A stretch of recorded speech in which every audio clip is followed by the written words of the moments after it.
Have you ever felt like life keeps testing you in ways that seem almost cruel?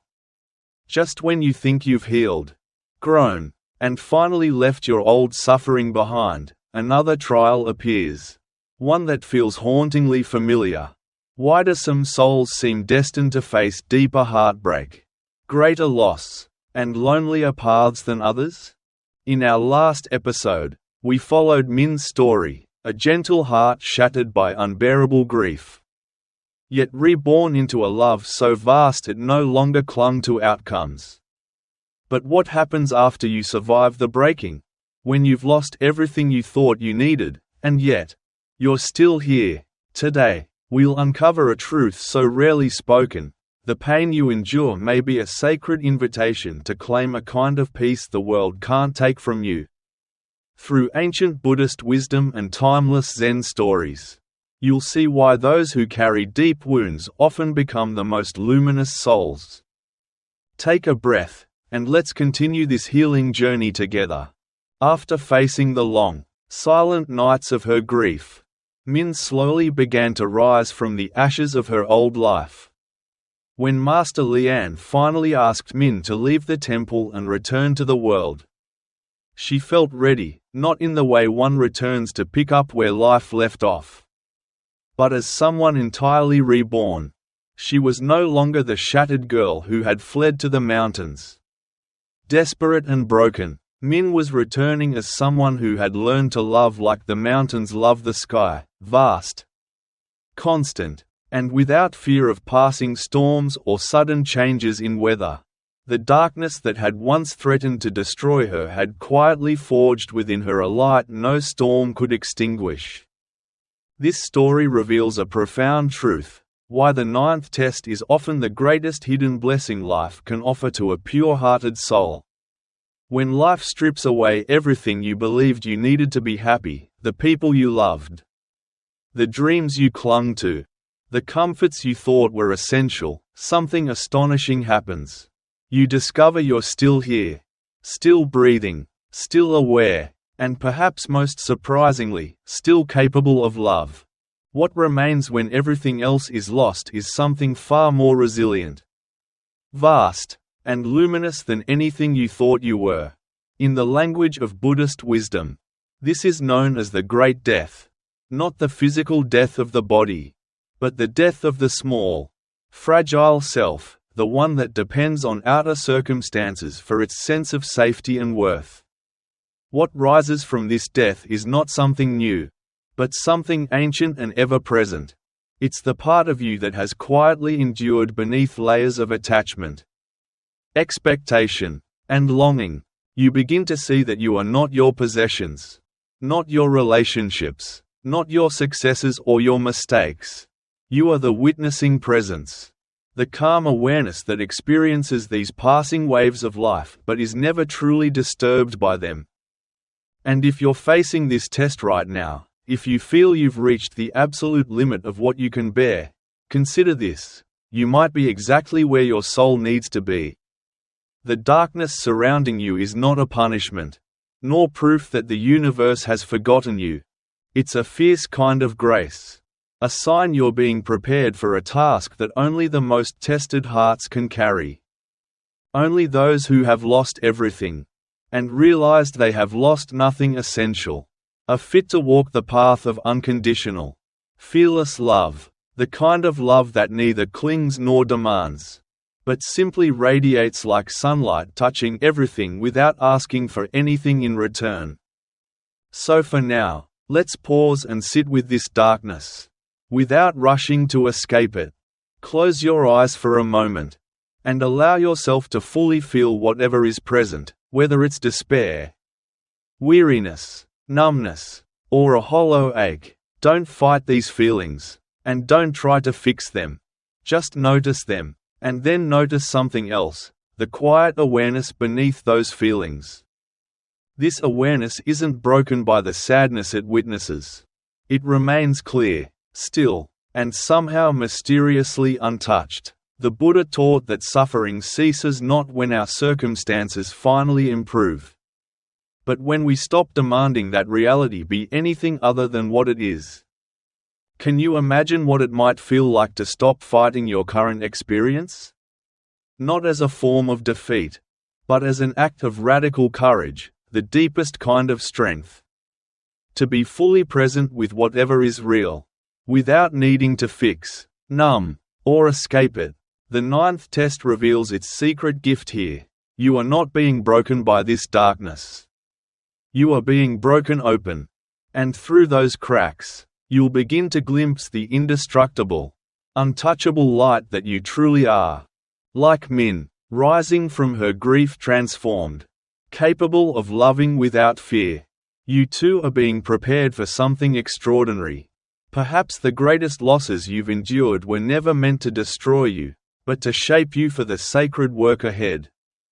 After emerging from the crucible of the ninth test, you're not the same person who first stepped onto this path. Something within you has shifted, softened, and expanded. You are slowly becoming someone who can love without clinging, care without needing to control, and hope without demanding certain outcomes. You are becoming a quiet, steady light, a living reminder for other weary souls navigating their own long, dark nights, showing them that even the longest night eventually yields to dawn. Simply by continuing to walk, with patience and trust, you are proof that healing comes. The tests are complete now. You've endured what felt unendurable. You've faced losses, betrayals, loneliness, and uncertainty, and in the quiet aftermath, you've discovered something profound. You are unbreakable. What remains of you isn't the person who began this journey, but someone infinitely more beautiful, wise, and quietly free. Now, here you stand, having walked through the 9 sacred tests that every sincere soul faces when choosing the path of goodness and awakening. You've known the ache of being misunderstood, the loneliness of seeing what others refuse to see, the heartbreak of losing what you loved most to make space for blessings you couldn't yet imagine.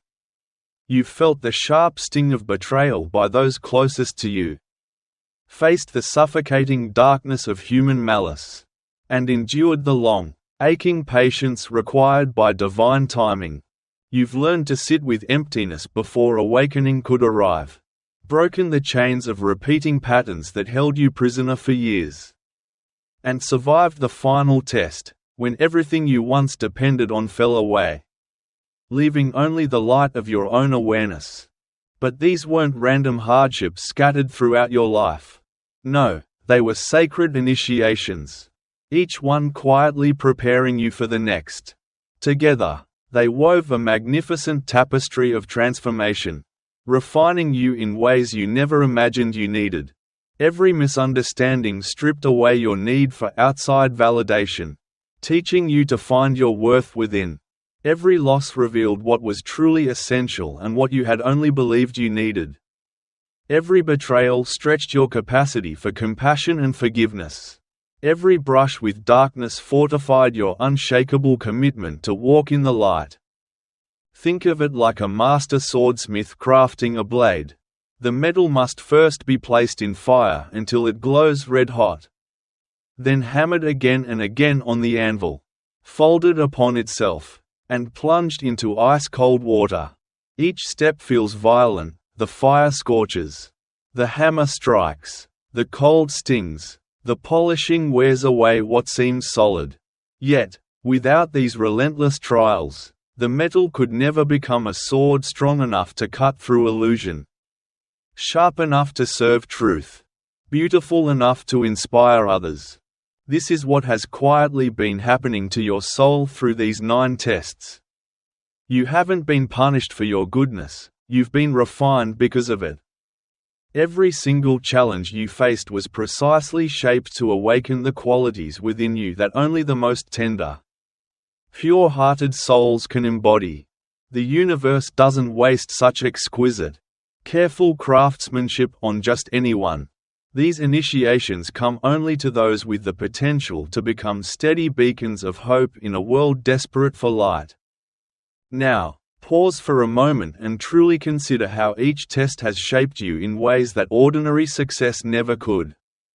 Being misunderstood taught you the liberating truth that your worth doesn't depend on others' approval, a freedom most people spend their entire lives chasing, but never find. Feeling isolated in your values revealed where true belonging lies, not in fleeting social acceptance, but in connection with the eternal, the unseen, the sacred silence within. Picking up from where we left off, having endured those sacred initiations, you've begun to realize that everything you thought you needed was simply pointing you back to what you truly are.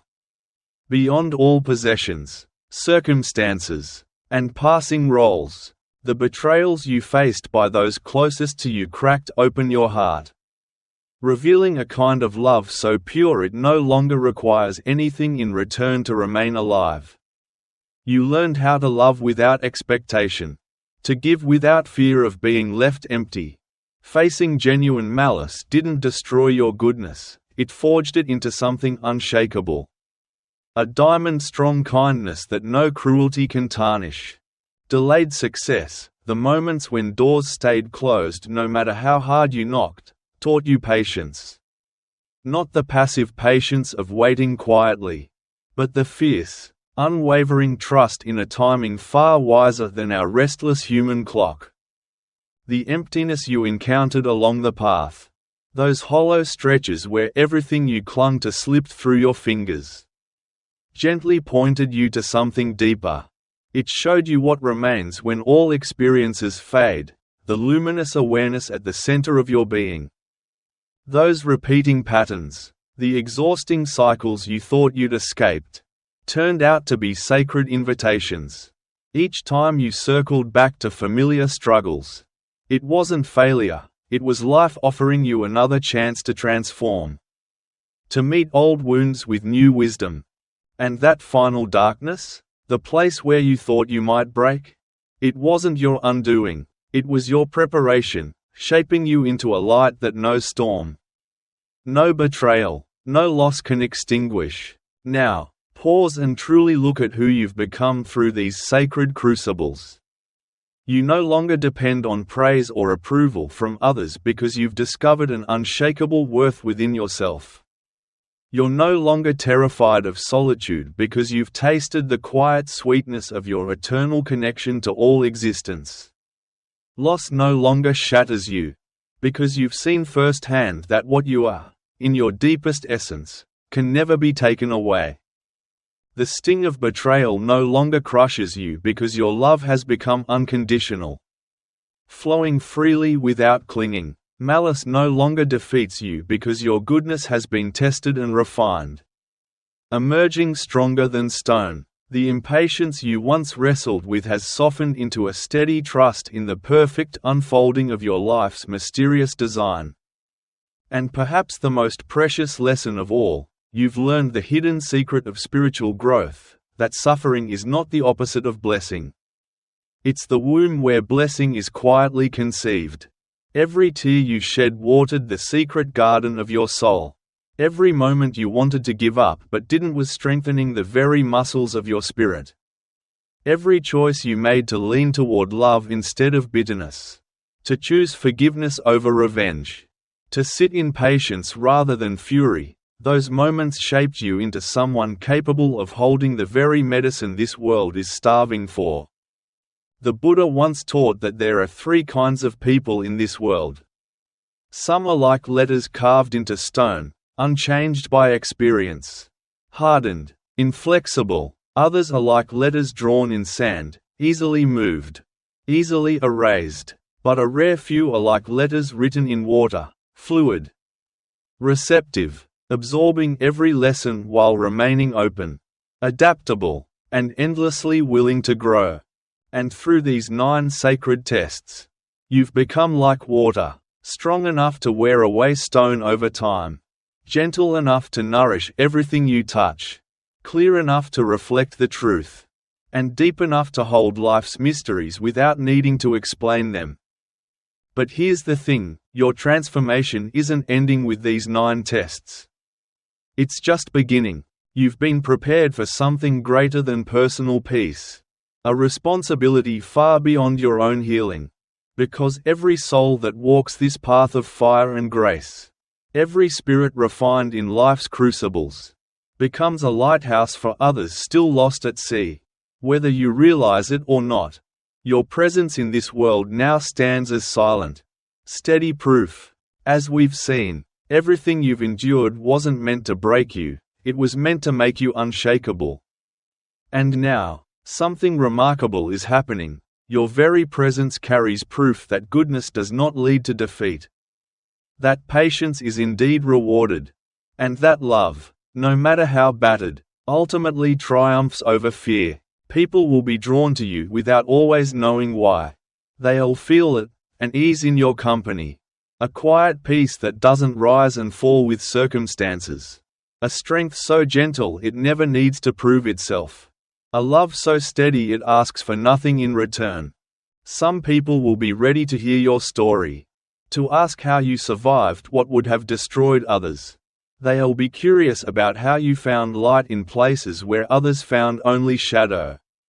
Others might not be ready for words, but your presence alone will comfort them, like a lantern softly glowing on a long, dark road. Simply knowing someone like you exists will remind them that it's possible to walk through life's darkest nights and emerge with your light still intact. And this, dear friend, is precisely why your tests were so relentless, so thorough, so impossibly hard at times. The universe needed absolute certainty. Certainty that your light would not flicker under pressure, that your goodness wouldn't sour into bitterness, that your hope wouldn't collapse under despair. Only then could you be trusted with the quiet, sacred responsibility of carrying light for others still lost in their own storms. After all, anyone can be kind when life is easy. Anyone can be patient when everything goes their way. It takes someone who has been tested beyond ordinary limits to remain compassionate in the face of cruelty, peaceful in the heart of chaos, hopeful in the depths of apparent hopelessness. Now, without even realizing it, your daily life becomes a form of ministry.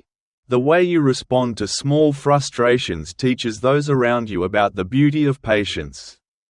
The way you treat difficult people shows them the possibility of unconditional love. The way you rise after setbacks reminds others that resilience is not only possible, it's a choice. And the way you find joy in the simplest of moments whispers a powerful truth, that peace and happiness were never meant to depend on external circumstances.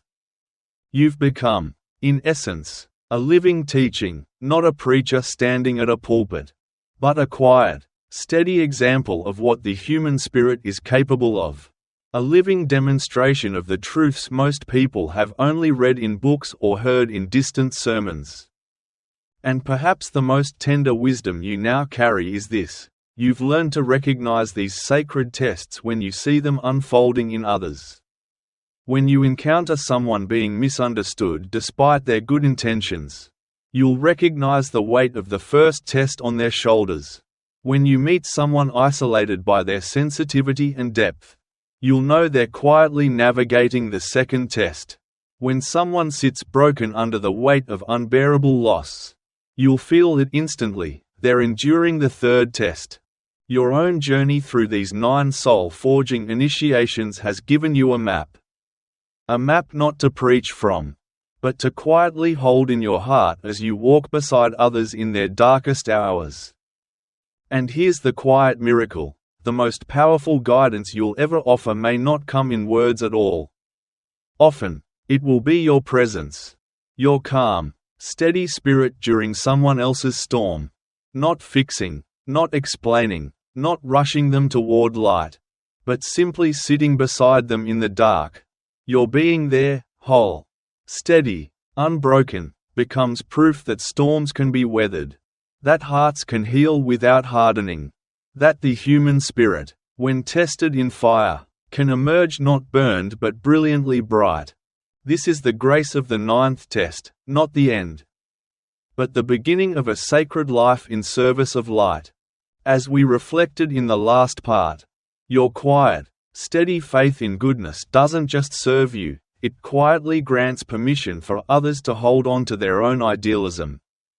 Even in a world that often seems determined to break it, there will be times when you'll be called to speak openly about what you've lived through. And when you do, speak not as one claiming to have all the answers, but as someone who has learned the rare art of living beautifully with unanswered questions.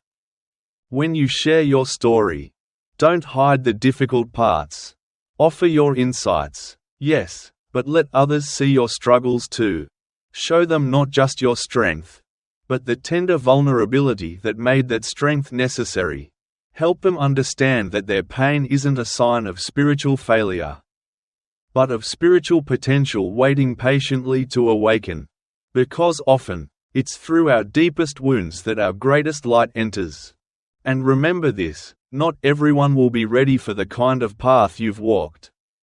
Some may still prefer easier, quicker routes, temporary comforts, or illusions that feel safer than truth. But it's not your work to convince them otherwise. Every soul moves according to its own timing, learning in its own way, through its own lessons. Your task is simply to live your path so radiantly, so honestly, that those who are ready will feel quietly inspired to begin their own. As you continue walking through life, you'll notice, the 9 sacred tests don't disappear completely. They may return now and then, though softened, appearing more like gentle exercises than overwhelming trials. And you'll meet them differently now, not as a frightened student, but as a wise teacher encountering familiar lessons. Each time will be another chance to demonstrate how far you've come. To show the universe, and yourself, that your transformation is not a fleeting victory, but a steady, lasting way of being. You'll meet misunderstanding with quiet grace, loss with steady equanimity, betrayal with a heart that remains soft, not bitter, malice with strength, tempered by wisdom. Your practice will evolve too. Less about seeking, more about expressing. Instead of chasing peace, you'll radiate the peace you've already found. Instead of pursuing love, you'll offer the love you've become. Instead of searching for meaning, you'll focus on being meaningful to others. This quiet shift from acquisition to expression marks the true crossing point, from seeker to finder, from student to master. From one shaped by life to one gently shaping life for others. There will be quiet moments when you look back at your journey and feel a profound, almost unspeakable gratitude, even for the hardest, darkest nights. You'll see how every trial was perfectly designed to reveal qualities you never imagined you possessed. Every loss made space for something truer. Every betrayal cracked your heart open to a love that doesn't need anything in return. Every night of despair taught you to cherish light more deeply. And in time, you'll realize, if given the chance to undo those hardships, you wouldn't, because they made you who you are, and who you are is exactly who this world needs now. The ancient alchemists spoke of turning lead into gold. But what they truly described was the sacred process you've just completed. The base metal of human concerns and limitations has been transformed within you into the radiant gold of spiritual wisdom. Through the fire of conscious suffering, you've become a living demonstration of humanity's highest potential, someone who loves without condition, serves without needing reward, hopes without demanding guarantees, and shines light into darkness simply because that is your nature. And so, as our journey through these 9 sacred tests comes to its gentle close, know this, you already carry within you everything you need for whatever comes next. You have been tested and proven, broken and rebuilt stronger, emptied and filled with something unshakable, something deathless. You have not merely survived, you have become a blessing in this world. This is your quiet graduation, your silent initiation, your sacred commissioning. You've earned the right to walk as one of those rare souls who hold the world together. Not through force or authority, but by the steady, invisible power of love. Take a breath now, Feel how far you've traveled. Sense the strength in your spirit, the depth of your compassion, the clarity of your sight. You are no longer the person who began this journey. You've become someone worthy of the ancient title, Bodhisattva, one who achieves liberation, but chooses to remain, walking among others, helping light the way home. The 9 tests are complete, but the work, the real work of loving, of serving, of shining light into this weary world, begins now. And you, dear one, you are ready. Rest in the deep peace of someone who has endured all that could be endured and discovered they are unbreakable. Sleep now if sleep is what you need, knowing you are loved beyond measure, cherished beyond words, and trusted by the very universe itself to carry its light forward. The 9 gates are behind you. Your sacred work begins today. Thank you for walking this sacred path with me through these 9 tests. If you're still here, listening, feeling, and reflecting, know that you are part of a rare and precious circle of souls. A circle of those who choose depth over distraction, meaning over comfort, and light over illusion. If this series has spoken to something deep within you, I invite you to revisit these teachings whenever life feels heavy. Let them be a quiet lantern on your darkest nights, a gentle reminder that no matter how fierce the storm, dawn always comes. And if you know someone silently carrying their own burdens, quietly searching for hope, consider sharing this video with them. You never know whose life a single message of light might touch. Before you leave, I invite you to take a deep breath, place a hand over your heart, and silently honor the incredible journey you've made. You are not who you were. You are so much more. Until we meet again in our next teaching, may you walk gently, love fearlessly, and carry your light with grace into a world that so deeply needs it. Thank you for watching. Stay mindful, stay kind, and stay luminous.